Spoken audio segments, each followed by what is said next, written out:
Saudara, kita semuanya tahu bahwa hidup ini selalu dipengaruhi oleh kata-kata. Ya, saya ulangi, hidup ini selalu dimulai, dipengaruhi tanpa sadar, diatur, dituntun oleh kata-kata. Ya, coba renungkan ini. Maka itu waktu kita mendengar orang bicara apa saja, pasti ada pengaruh di hidup kita. Baik itu pengaruh negatif maupun pengaruh positif. Ya, saya ulangi, dalam hidup ini sangat dipengaruhi oleh kata-kata. Ya, maka itu orang ngomong pendek ataupun orang ngomong panjang itu sangat berdampak di hidup kita. Nah, dampaknya bisa positif, bisa negatif. Nah, itulah pengaruh atau kuasa dari kata-kata. Tidak semua kita pernah ikut di sidang-sidang pengadilan. Ya, enggak semua kita.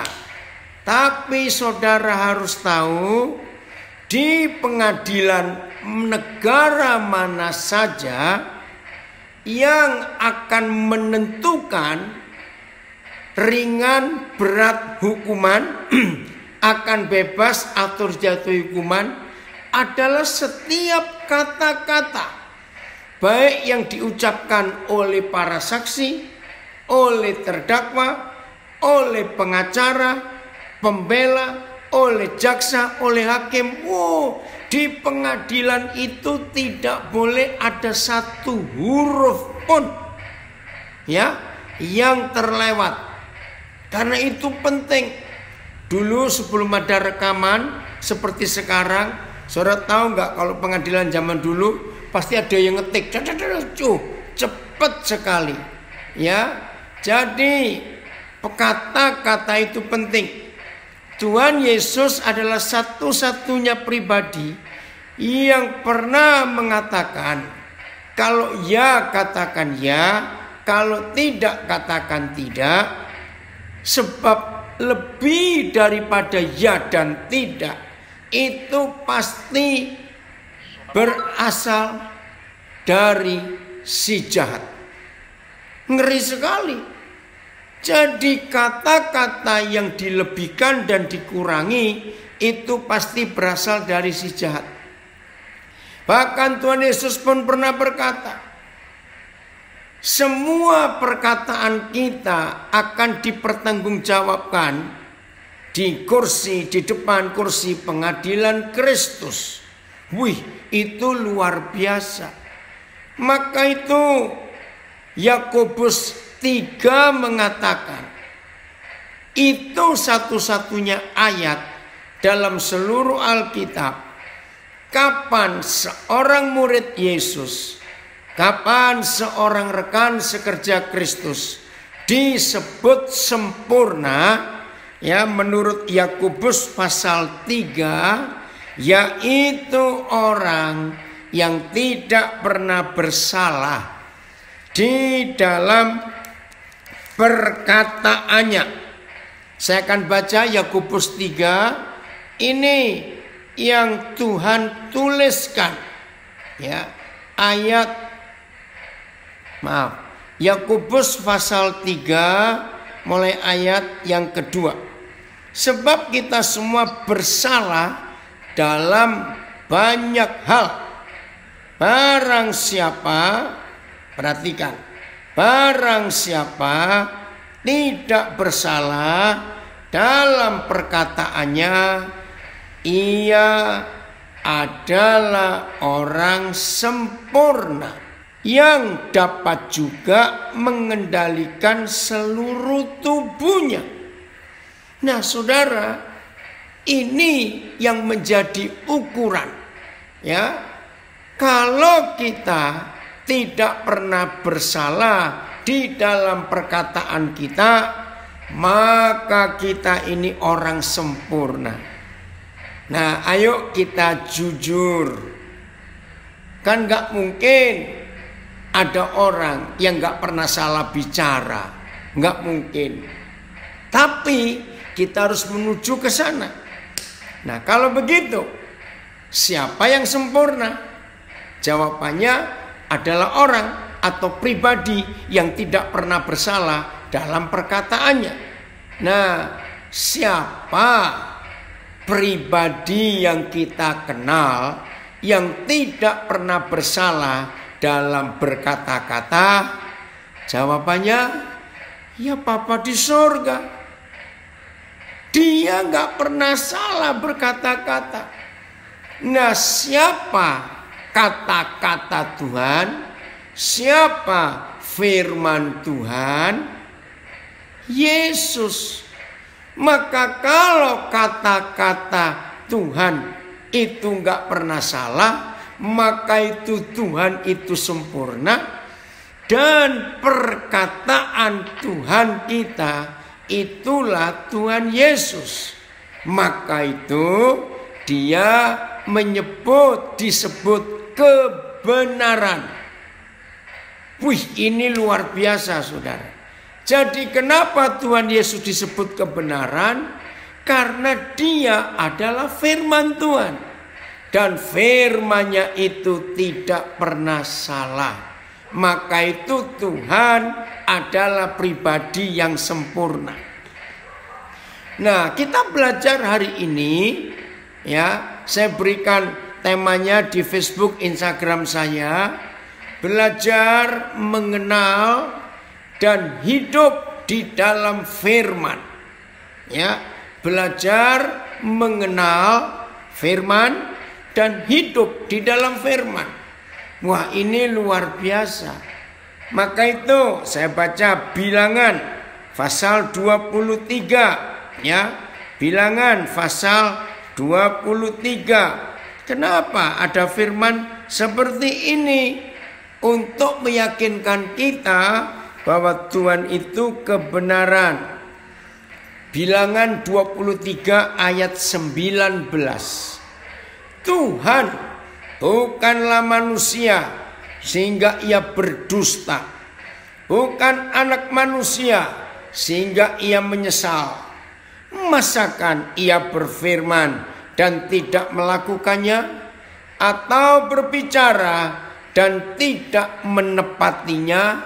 Wow, Papa kita meyakinkan setiap kita, ya, dia bukan manusia. Apa sih bedanya Tuhan dengan manusia? Kalau kita kembali ke Yakobus 3 ayat 2, bedanya Tuhan dan manusia adalah Tuhan gak pernah salah bicara, kalau kita sering salah bicara. Nah, ini yang kita harus kenal. Maka itu dia gak pernah berdusta. Maka itu kalau dia berfirman, berkata-kata, pasti terjadi. Oh, terima kasih Bapa. Kami semua dapat jaminan dari Sang Benar. Itulah kebenaran sendiri. Terima kasih untuk semuanya itu. Nah, ini jaminan kita. Maka itu kalau hari ini kita belajar mengenal firman-Nya, yaitu belajar mengenal Bapa kita yang tidak pernah berdusta, mengenal Bapa kita yang tidak pernah ingkar janji, mengenal Bapa kita kalau bicara itu pasti terjadi. Maka itu saudara dan saya tidak boleh mengkhawatirkan hidup ini selama kita berjalan dan hidup di dalam firman-Nya, karena itu kebenaran. Oh, ini dahsyat sekali. Maka itu saya langsung to the point. Kalau masih ada di antara kita yang meragukan firman-Nya, berarti kita meragukan Tuhan. Dan orang yang meragukan Tuhan, dia pasti sedang menghina Tuhan. Perhatikan kalimat ini. Barang siapa meragukan Tuhan, berarti dia sedang menghina Tuhan. Wih, kejam dan jahat sekali kalau kita manusia menghina penciptanya karena kita meragukan Dia. Renungkan ini, saudara.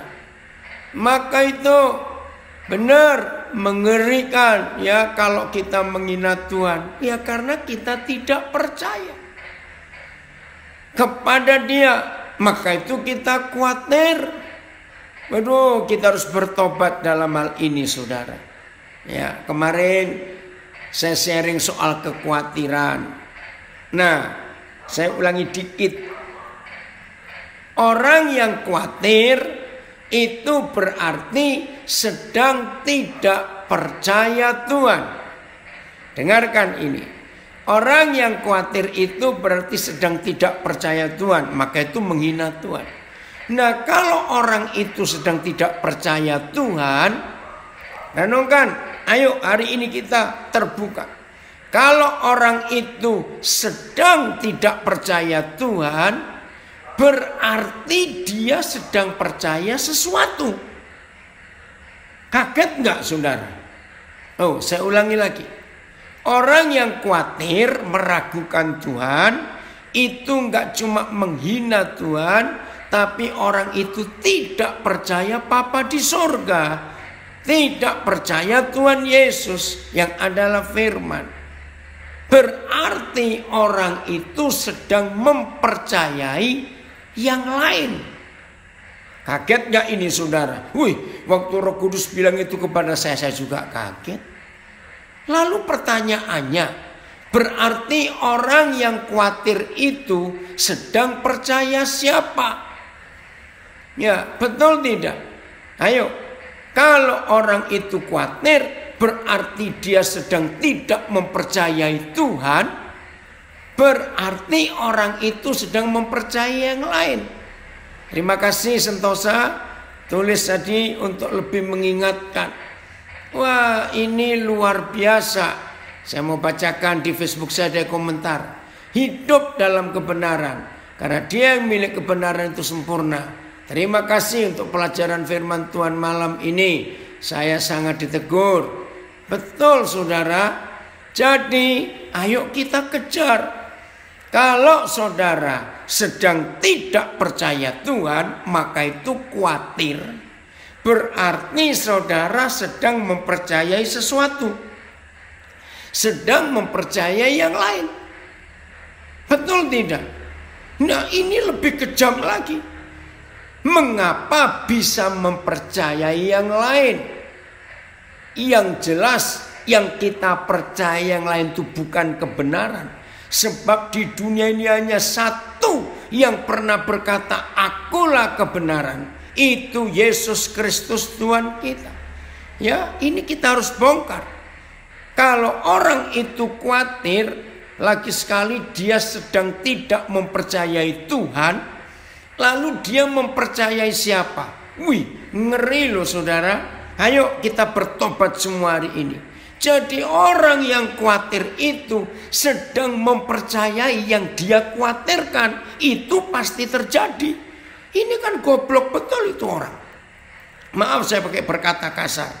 Serius, goblok orang itu.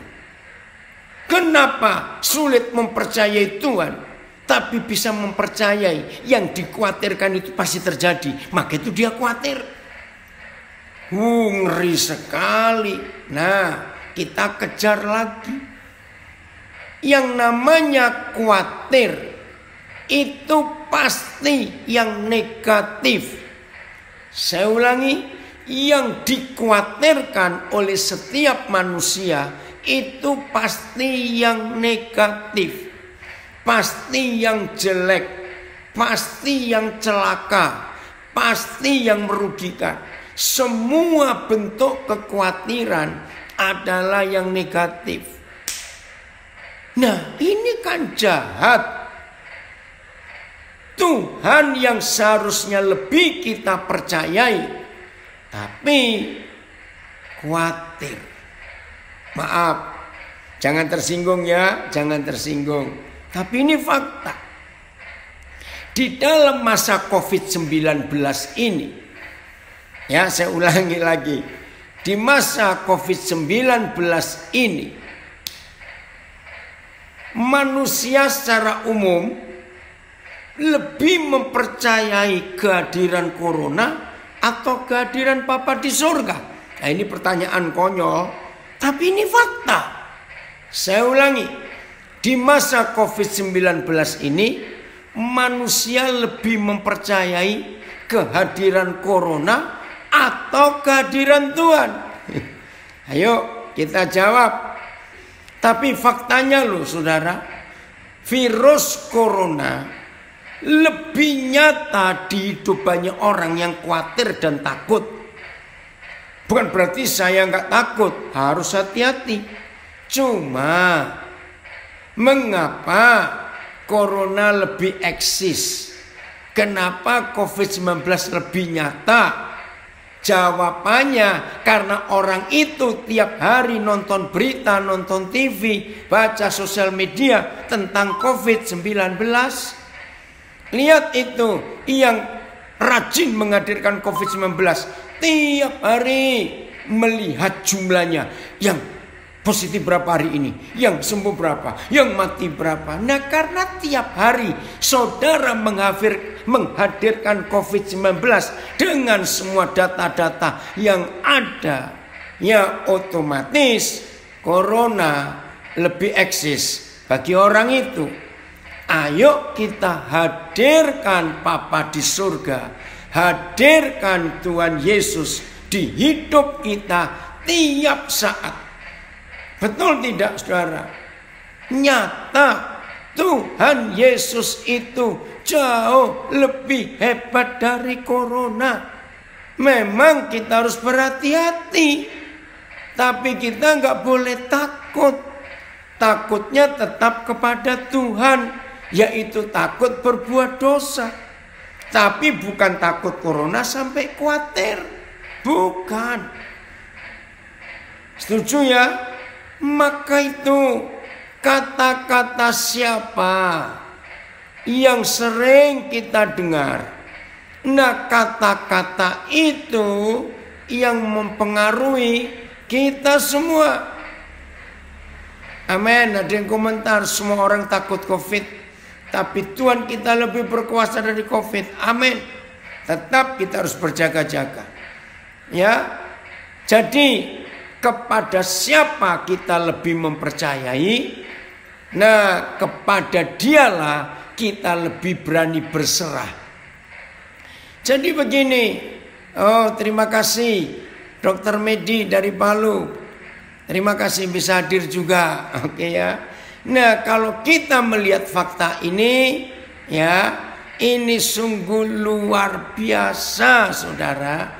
Karena Tuhan kita jauh lebih dahsyat dari apapun juga. Maka itu begini kita belajar. Lagi sekali ya, dengarkan. Kalau orang itu khawatir, berarti dia sedang tidak mempercayai Tuhan. Saya ulangi, orang yang khawatir sedang tidak mempercayai Tuhan. Nah, kurang ajarnya orang itu, maaf saya pakai kata ini, kalau dia sedang tidak percaya Tuhan, berarti dia sedang mempercayai yang lain. Nah, yang lain apa? Yang dipercayai oleh orang khawatir. Ya, yang dia khawatirkan itu yang dipercayai.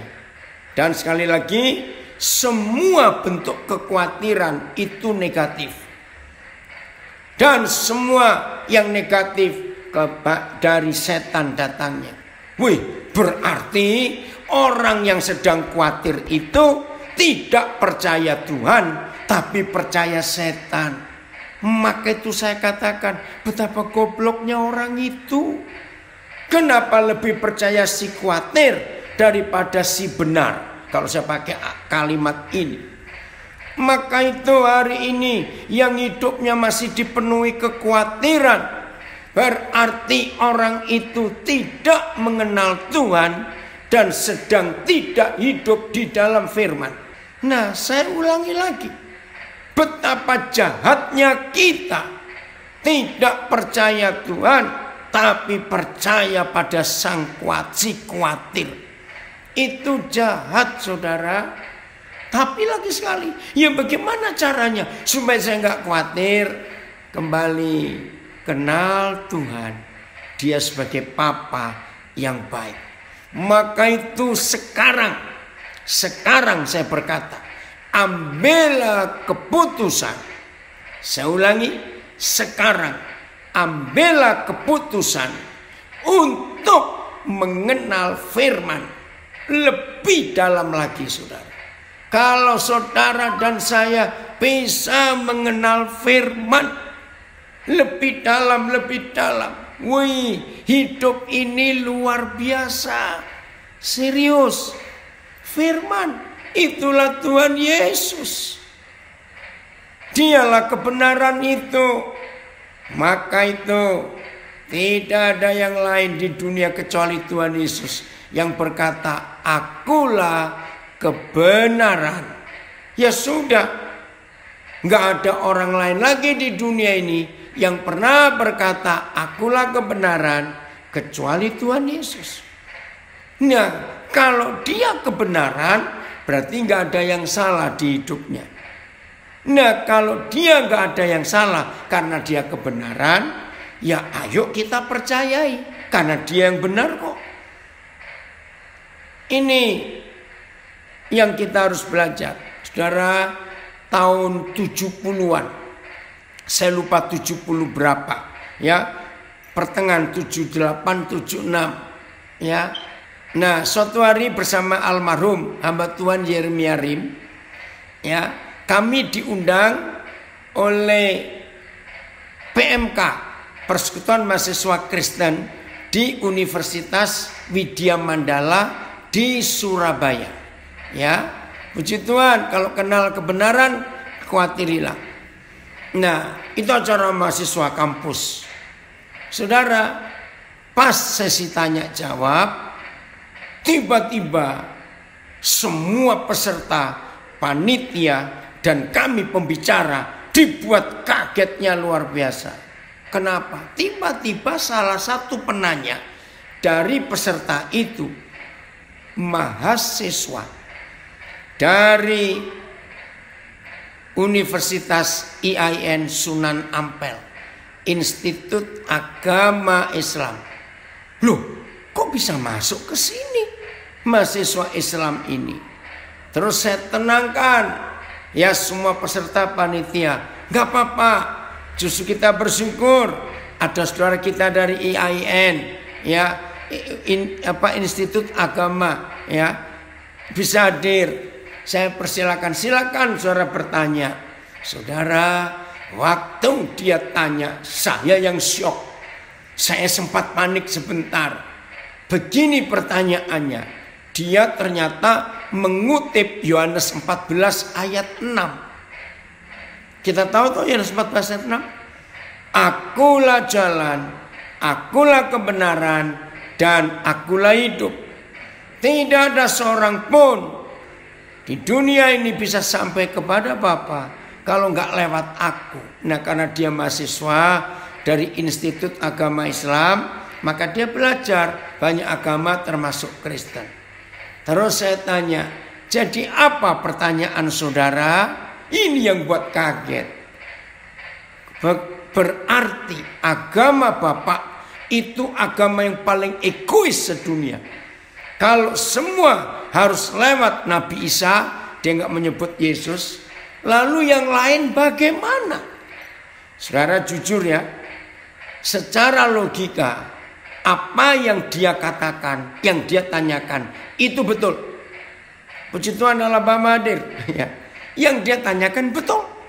Egois sekali. Masa hanya lewat Isa, lewat Yesus, nggak ada yang sampai kepada Bapa. Saudara, nah itu sebetulnya gilirannya Pak Yeremia Rim, ya, untuk jawab. Terus saya bilang, Yer, kamu jawab. Enggak, kamu aja. Wah, Yeremia Rim menghindar. Dia masih tanya macam-macam, nyebutkan ayat-ayat Al-Quran semuanya. Saya berdoa, Bapak beri saya hikmat. Jawabnya bagaimana ini? Karena saya nggak pernah ditanya seperti itu. Roh Kudus itu luar biasa, saudara. Masuk hikmat kepikiran saya. Sudah selesai, saudara? Sudah, Pak. Nah, saya jawab dengan ilustrasi yang datang dari Roh Kudus.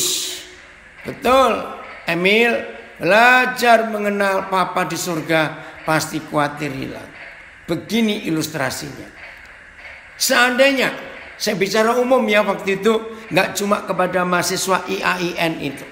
Umum, seandainya di kota Surabaya, karena waktu itu kami di Surabaya, ada perusahaan sabun mandi itu loh, yang pasang iklan begini. Inilah satu-satunya sabun mandi yang pertama di dunia. Barang siapa mandi menggunakan produksi sabun kami, maka sekali mandi dia tidak akan mandi seterusnya, sebab sekali pakai sabun ini buat badan bersih. Ayo, ya jawabannya nggak ada lah. Mana ada produksi sabun mandi seperti itu, pabriknya tutup. Ini kan ilustrasi. Saya tanya kepada saudara itu dan kepada saudara yang hadir, kira-kira kalau ada iklan sabun seperti itu, saudara-saudara mau coba enggak? Saya sih mau. Loh, betul tidak, saudara? Iklan sabun, ini satu-satunya sabun mandi, sekali pakai sampai mati orangnya tetap bersih. Ayo, mau tidak? Nah, yang lain rame. Udah, saya langsung tanya, tolong jawab saudara yang dari IAIN tadi. Dia agak berat jawabnya. Ya, saya mau coba. Bagus, saya bilang.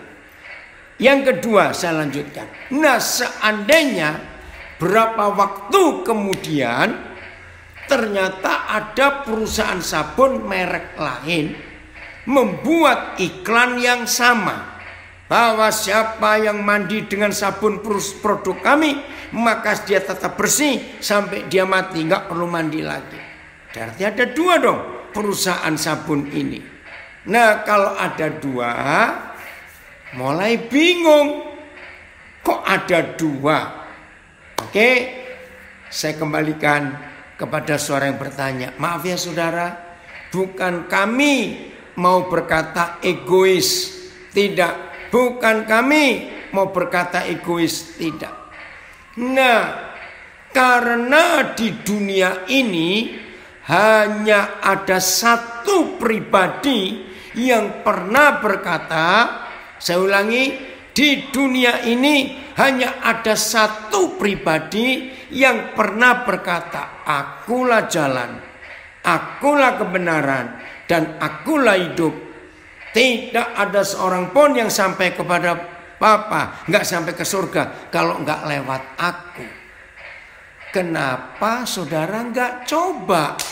Karena kan cuma satu iklannya kebenaran itu. Nah, maaf ya saudara, kira-kira di kitab suci agama mana lagi yang pernah ada tulisan, kalau di kitab suci masing-masing, kalau nggak lewat ini nggak akan masuk surga? Dia nggak bisa jawab. Memang tidak ada. Hanya Tuhan Yesus yang berkata. Saudara, akhirnya seluruh peserta mahasiswa dia cari itu bertepuk tangan. Karena tahu hanya ada satu orang di dunia yang berkata, akulah jalan, akulah kebenaran, akulah hidup. Maka gak ada seorang pun yang bisa sampai kepada Bapa kalau gak lewat aku.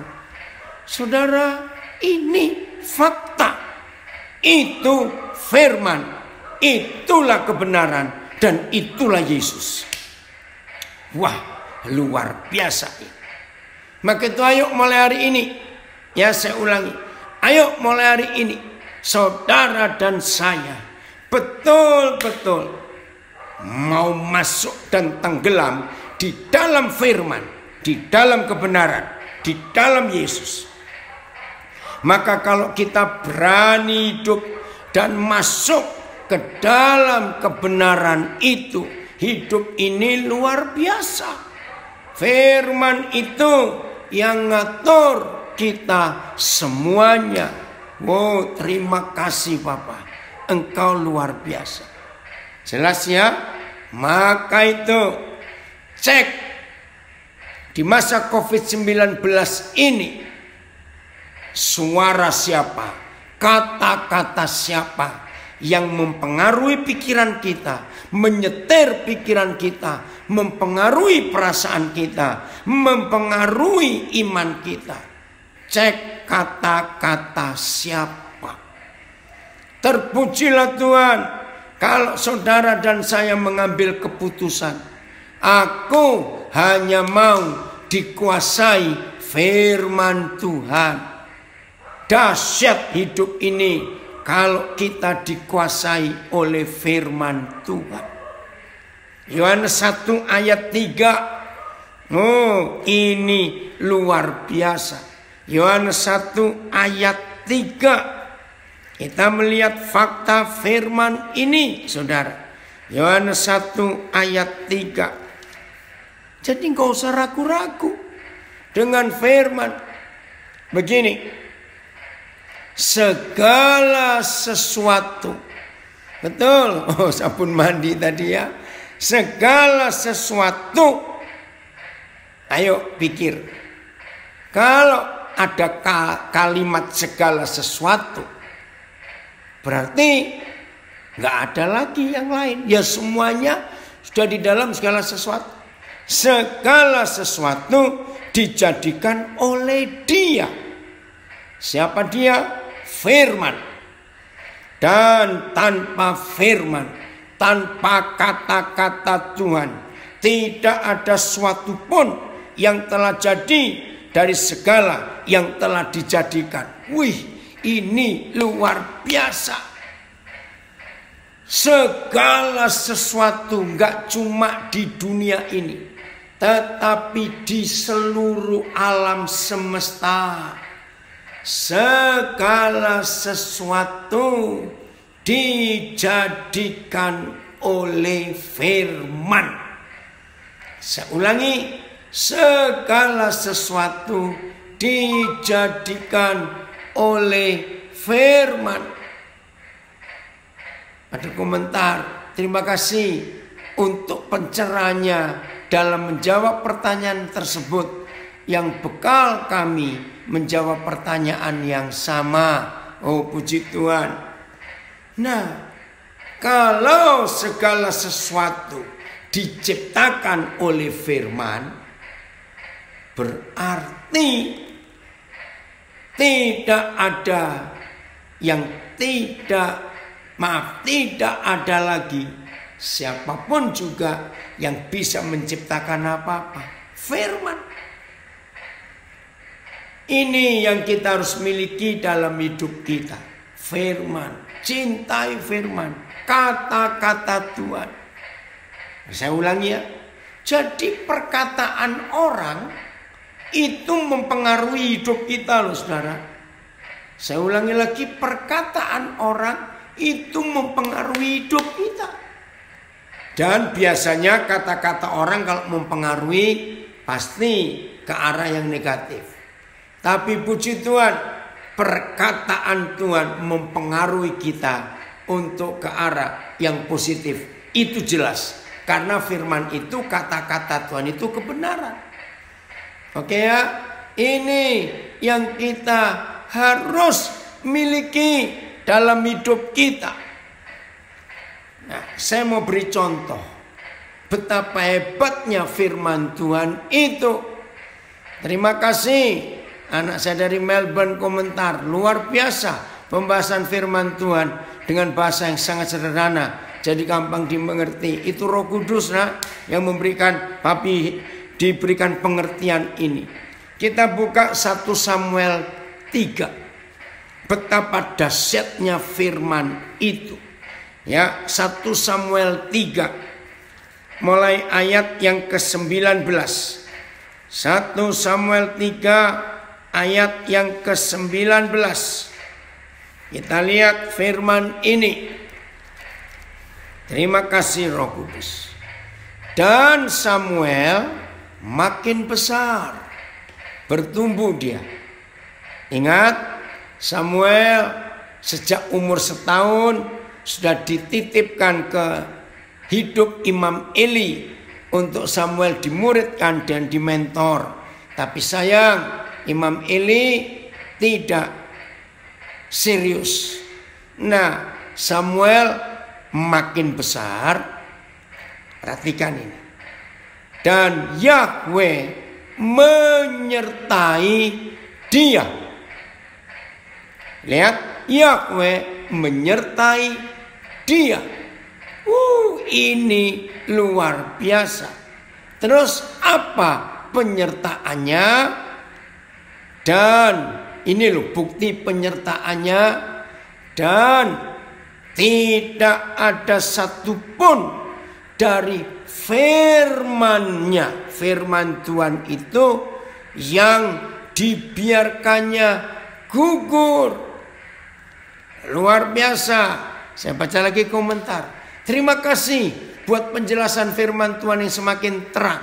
Semakin bangga menjadi anak Tuhan. Betul, kita makin bangga. Nah saudara, satu-satunya hal yang tidak dibiarkan gugur dalam hidup anak-anak Bapa, dalam hidup murid-murid Tuhan Yesus. Saya ulangi, satu-satunya yang tidak dibiarkannya gugur dari hidup kita, anak-anak Bapa di surga dan murid-murid Tuhan Yesus, bukan tentang urapan, bukan tentang karunia, bukan tentang doa, bukan tentang pelayanan. Yang tidak dibiarkannya gugur dari hidup kita lagi sekali adalah firman-Nya. Tolong catat. Maka itu saudara harus hati-hati. Yang sibuk cari urapan. Maaf saudara, itu bisa sesat. Pengurapan tanpa firman itu menjadikan orang-orang itu sombong. Pengurapan tanpa firman menjadikan orang itu dukun Kristen dalam nama Yesus. Saya ulangi lagi. Hanya mengejar pengurapan, tidak mengejar firman. Penyesatan. Karena iblis bisa bekerja lewat pengurapan. Hanya mengejar karunia. Entah nubuat, entah penglihatan. Maka itu yang masih hobi. Cari pendeta-pendeta yang pintar bernubuat. Lalu malas untuk cari firman. Hanya menggantungkan nubuat dari hamba Tuhan A, hamba Tuhan B. Itu saudara sedang cari dukun Kristen, bukan cari Tuhan. Satu-satunya hal, kalau saudara dan saya diminta carilah Tuhan, carilah wajahnya. Tolong catat. Berarti Tuhan minta kita mencari firman-Nya. Catat itu. Bukan mencari yang lain. Cari firman-Nya. Ini serius. Maka itu yang hobi bernubuat terus. Terus dengan nubuatan dapat persembahan banyak. Awas kamu dalam nama Yesus. Maka orang seperti itu kena kepada Yohanes 2. Satu-satunya pedagang yang dimarahi adalah pedagang merpati. Kenapa Tuhan Yesus tidak marah kepada pedagang lain, hanya kepada pedagang merpati? Karena itu peringatan buat pendeta-pendeta yang hobinya urapan dan nubuat saja. Berarti orang itu memperjualbelikan Roh Kudus. Karena merpati itu lambang Roh Kudus. Tolong stop. Yang hobinya karunia roh, penglihatan, nubuat, pernyataan roh. Betul, roh tenung menguasai kehidupan. tidak sedikit hamba-hamba Tuhan. Stop saudara. Firman. Maka itu penyesatan di dalam gereja harus dihentikan. Saya ulangi, penyesatan dalam gereja harus dihentikan. Lewat karunia nubuat penglihatan yang tanpa firman. Maka itu hati-hati. Kalau saudara ikut sebuah kebaktian, lama kalau orang bernubuat, tapi sedikit untuk dengar firman waktunya. Ayo kita berubah. Mulai hari ini cari firman. Saya lanjutkan, belum selesai. 1 Samuel pasal 3. Dan Samuel makin besar, ayat 19. Dan Yahweh menyertai dia. Ini loh bukti penyertaan Tuhan dalam hidup kita yang menyebut diri hamba Tuhan. Saya ulangi, inilah bukti penyertaan Tuhan dalam hidup kita. Kalau kita menyebut diri hamba Tuhan, penyertaannya bukan pada karunia roh, nubuat penglihatan, menengking setan, minyak urapan. Tidak. Stop itu semuanya. Penyertaan Tuhan itu hanya lewat. Dan tidak satupun dari firman-Nya itu yang dibiarkannya gugur. Nah, lihat sambungannya. Maka, ini penting. 4 huruf ini penting. Maka, tahu nggak arti kata maka?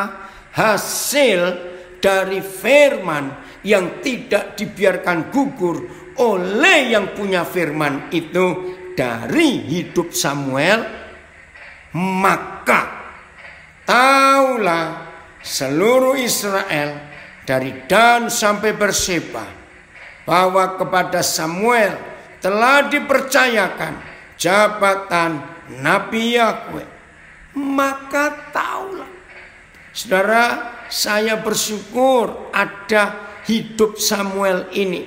Tolong rekan-rekan saya, khususnya yang muda-muda, lebih muda dari saya, kalau saudara punya panggilan dan hidup saudara benar di hadapan Tuhan, hidupmu kudus, engkau taat, dan pelayananmu luar biasa, tetapi pendetamu iri hati kepada kamu, karena pendetamu takut disaingi oleh karena penyertaan Tuhan dalam hidupmu orang muda. Saya katakan, jangan takut, tetap kerjakan panggilanmu orang muda. Sebab ayat ini akan terjadi.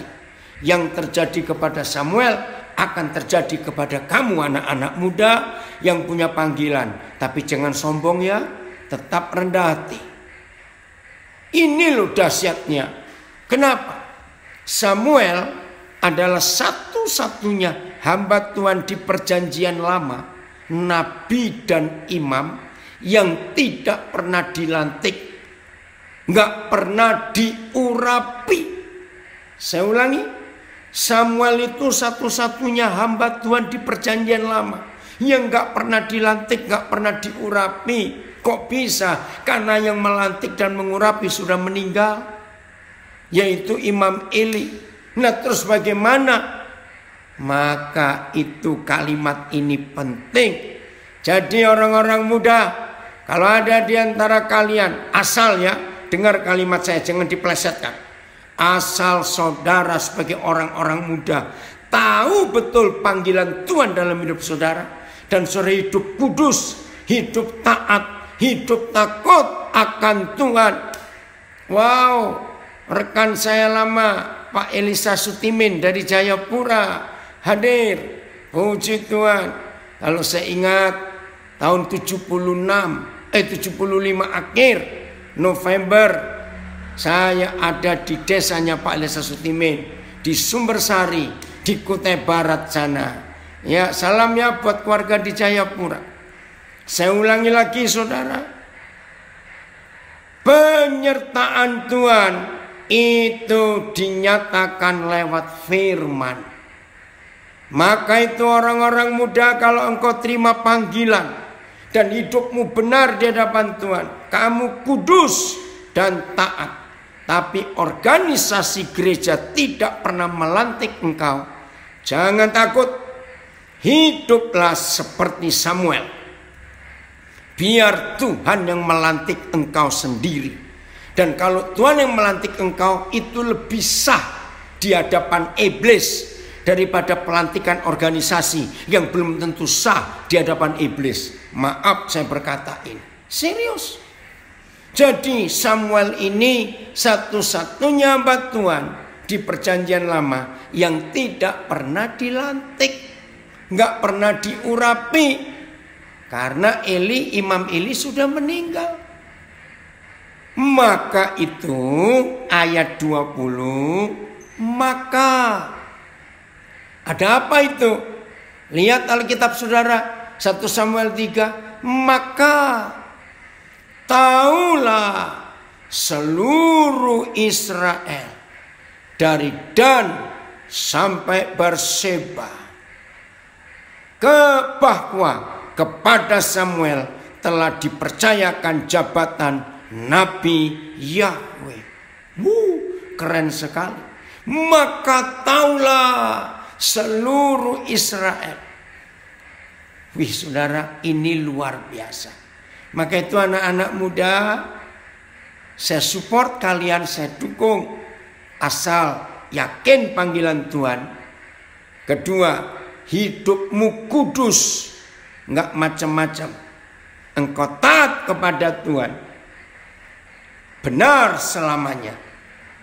Maka jangan sibuk dengan pelantikan organisasi. Cukup Yahweh Tuhanmu melantik dirimu dengan cara Dia menjaga firman-Nya di mulutmu, tidak dibiarkannya gugur. Saya belum pernah menemukan phrase, ya, kata-kata dari bahasa yang lain kecuali bahasa Jawa. Dalam bahasa Jawa ada filosofi. Raja, ya, yang berwibawa dan dihormati rakyatnya, maka istilah Jawa ada kalimat ini, sabdo pandito ratu. Sabdo itu sabda, firman. Pandito itu yang memiliki otoritas, sakti. Ratu itu pemimpin, itu raja. Nah, di dalam filosofi Jawa, seorang pemimpin itu hanya dinilai mulutnya benar, luar dalam sama. Itu filosofi Jawa, sabdo pandito ratu. Ternyata orang Jawa belajar dari firman ini. Seorang pemimpin itu dipegang kata-katanya, dipegang mulutnya, jangan dolak-dalik. Betul tidak? Bersyukur kepada Tuhan. Indonesia sekarang diberi Tuhan presiden yang hebat. Lihat kata-kata presiden kita, perkataannya nggak pernah muluk-muluk, nggak pernah tinggi-tinggi, tapi jadi semuanya. Hanya yang benci dia aja yang nggak suka. Saudara, maka itu ayo hari ini genapi firman ini. Jadilah hamba Tuhan yang benar tanpa perlu pelantikan organisasi manusia. Kalau hidupmu takut Tuhan, kudus, Tuhan akan melantik dirimu sendiri dengan cara firman-Nya dijaga dari mulut kita semuanya. Keren ya saudara? Selesai? Belum. Lihat ayat 21. Dan berarti bersambung. Yahweh selanjutnya. Saudara keluarkan kata selanjutnya. Ternyata kata selanjutnya ini artinya terus menerus, nggak stop, present continuous tense.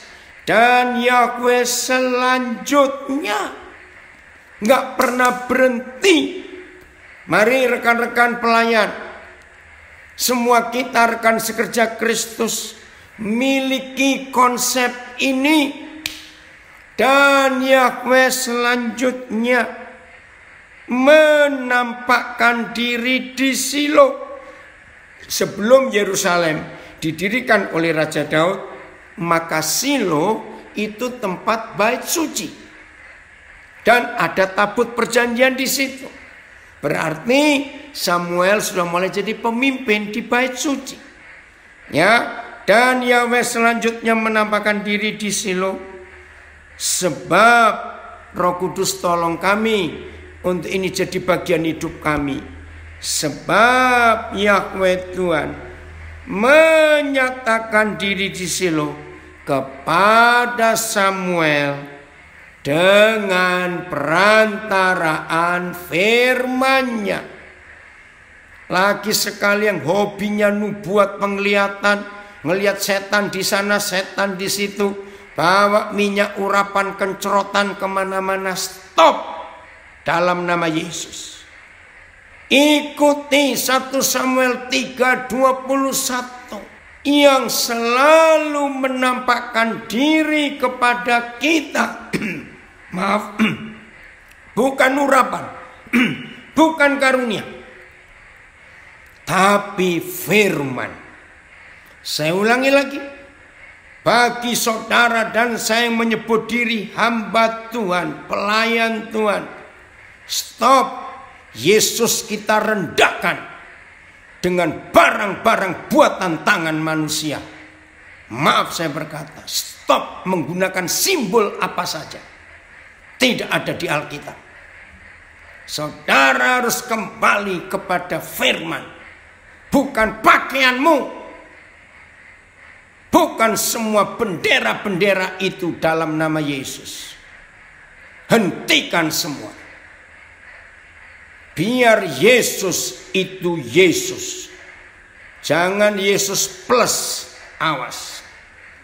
Yesus itu firman. Tidak bisa diragukan lagi. Maka itu hanya firman. Tidak ada satupun jaminan. Minyak urapan, baju ini, pakaian itu. Tidak ada jaminan. Ingat itu. Maka itu kita harus siap untuk menjadi benar di hadapan Tuhan. Ya, jadi saya ulang lagi 21. Dan Yahweh selanjutnya menampakkan diri di Shilo. Sebab ia menyatakan diri di Shilo kepada Samuel dengan perantaraan firman-Nya. Jadi bukan karunia roh, bukan minyak, bukan benda ini, bukan benda itu. Firman, saudara, firman. Hormati firman. Maka firman akan memuliakan kita. Pasal 4 ayat 1a. Apa yang terjadi kalau firman-Nya nggak dibiarkan gugur dari mulut Samuel, Sabdo Pandito Ratu? Sama saudara, apa yang terjadi dengan kita masing-masing?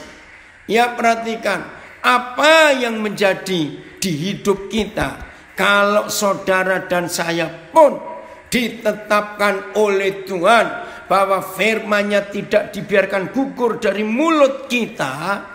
Perhatikan ayat ini, 1 Samuel 4 ayat 1a. Ya, ini terpisah memang. Dan perkataan Samuel, ini yang buat saya kaget. Tolong ya, perhatikan semua hamba-hamba Tuhan, rekan-rekan pelayan, perhatikan. Dari ayat 19, 20, 21, ya, firman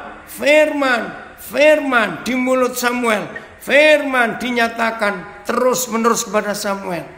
Saudara kaget enggak?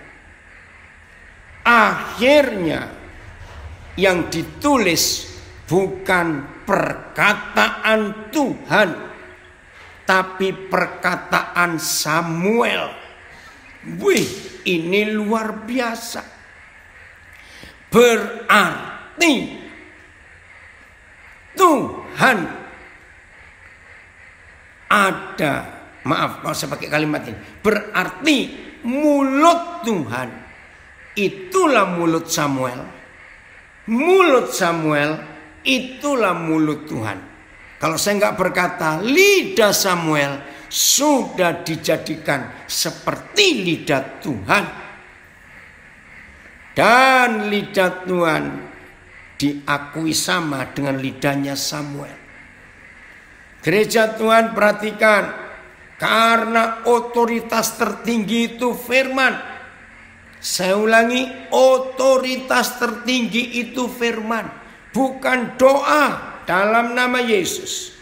Otoritas tertinggi bukan karunia roh dalam nama Yesus. Otoritas tertinggi bukan urapan dan minyak urapan dalam nama Yesus. Otoritas tertinggi bukan penglihatan dan nubuatan. Otoritas tertinggi tetap firman Tuhan yang tertulis ini. Kita harus hargai betul-betul. Jangan kita merubah kebenaran ini dengan cara-cara yang mengerikan. Maka itu hati-hati yang suka begini. Dikit-dikit Tuhan berbicara kepada saya. Saya dapat mimpi, saya harus pakai baju ini, saya harus ganti itu, saya harus begini. Maaf, saudara harus cari apa yang tertulis di Alkitab, bukan yang di luar Alkitab. Hormati firman lebih daripada karunia, walaupun itu karunia Roh Kudus. Tetap firman, sebab Roh Kudus tidak pernah bergerak di luar firman yang tertulis. Maka itu saya katakan tadi, iblis pun menggunakan firman untuk menjatuhkan Tuhan Yesus. Bukankah ada tertulis? Kurang ajar enggak? Maka itu kita harus hati-hati dalam hidup ini. Bagaimana firman itu di atas segala-galanya. Yang paling tinggi harus firman. Tidak ada yang lain. Jelas ya? Ini keren. Dan perkataan Samuel. Kok enggak ditulis dan perkataan Tuhan? Ini yang luar biasa. Dan perkataan Samuel sampai ke seluruh Israel. Wah, luar biasa saudara. Perkataan Samuel yang adalah perkataan Tuhan sendiri. Oke, saya akhiri dengan contoh ini. Siapa pernah baca 1 Korintus 7? Pertama saya baca itu saya bingung saudara. Kenapa? Di situ banyak sekali Paulus bicara yang aneh. Ya, nanti teliti yang belum pernah tahu supaya hari ini tahu. 1 Korintus 7. Begini, aku menulis. Oh maaf, bukan aku tapi Tuhan. Nah, kan bingung. Terus dia nulis lagi. Tuhan berkata, oh maaf, bukan Tuhan tapi aku. Pertama saya baca, ini Paulus kok pelin-pelan betul. Ngapain dia pusing-pusing begini? Sampai yang baca pun ikut pusing. Tapi setelah Roh Kudus ngajar saya tentang hidup Samuel ini. Oh, pantas. Ternyata antara mulut Paulus dengan mulut Tuhan, hati Paulus dengan hati Tuhan, hidup Paulus dan hidup Tuhan sudah menyatu. Maka itu sampai Paulus bingung, ini aku atau Tuhan? Ini Tuhan atau aku? Itu keren 1 Korintus 7 itu. Maka itu semua kita yang belajar hari ini, belajar mengenal firman dan hidup di dalam firman itu, maka Tuhan kita akan selalu dipermuliakan lewat hidup kita. Oh, ini luar biasa saudara. Atas anugerah Tuhan yang mengagumkan. Maka itu ayo semua kita mulai hari ini hanya firman dan firman dan firman dan firman. Tidak ada yang lain lagi. Oke? Roh Kudus akan menuntun kita. Roh Kudus akan membawa kita ke dalam firman, ke dalam kebenarannya. Nah, ayat terakhir saya baca Yohanes 16 ayat 3. Jadi saudara nggak usah cari sekolah teologi di mana lagi, nggak usah, mahal bayarnya. Dan semua sekolah teologi pasti cuma pegang satu doktrin. Lebih baik sekolah dengan Roh Kudus. Ya, lihat ini. Yohanes 16 ayat 13. Ini dahsyat Roh Kudus itu. Ya. Tetapi apabila Ia datang, yaitu Roh kebenaran. Terima kasih Roh Kudus, Engkau sudah hadir untuk kami. Yaitu Roh kebenaran. Ia yang akan memimpin kamu kemana? Ke dalam seluruh kebenaran. Nah, ini yang membuat Rasul Paulus bisa tahu seluruh kebenaran.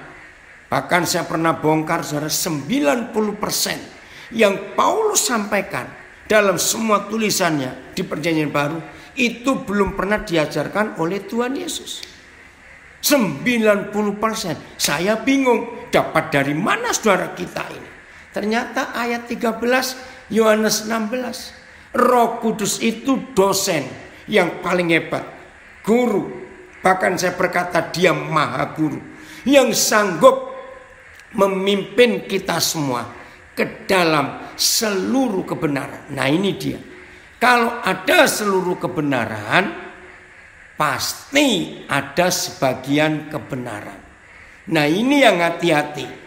Sebagian kebenaran itulah doktrin dan mimpi-mimpi dari hamba-hamba Tuhan tertentu.